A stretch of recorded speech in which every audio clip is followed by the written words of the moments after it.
Hello. Okay, so second, we are going to measure the string height so that we can use a string simulator to work on the action outside of the piano so we can get the correct measurements for regulation.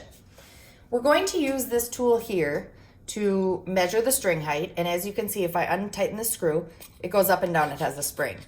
You're going to measure the bottom string and the top string of each section, so I'll show you how we do that. You're going to push it down, put it underneath, let go right under the strings as close to the dampers as you can, where the hammers would be.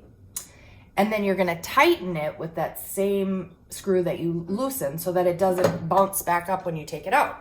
So here we are. This is our string height for measurement 2 because we have 1 and then 2. And as you can see, I've already taken the measurements for my piano.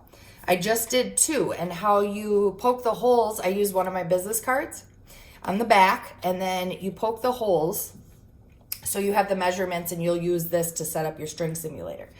So you place the business card on this ledge, and then you poke the hole through, and that is where you will write your numbers. See you in a minute. In order to continue the regulation, I had to attach these string simulators. Sometimes people use these, or there's a big metal tool that you can do. This is more portable, I find. So what you do is you attach them on each side of the section to the action bracket screws. Make sure they're really screwed down. And then you use this tool again. Remember this? That we measured the string height. And you're going to use that, set it down, and then eyeball the exact height of the strings, and you can move this part up or down.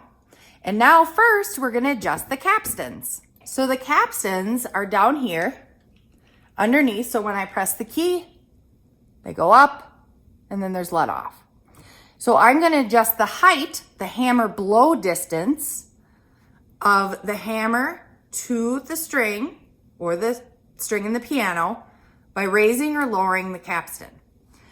I have used the stainless steel ruler that I showed you, and I've adjusted it based on the piano action book to spec for this Sojin Baby Grand. And according to that, it needs to be at 47.5 millimeters from top of the hammer to top of the string. So by turning it, I'll show you what that looks like here. Right now, I'm lowering it. Now I'm going to raise it up by turning the capstan counterclockwise. So clockwise goes down, counterclockwise goes up. And you're going to do that for all the hammers in the section before you move on to your next step. Now, after you get done regulating, they might shift a little, so you might have to do more adjustments to the capstans later on. So let's get that done. It's Jenna the Tuna Show.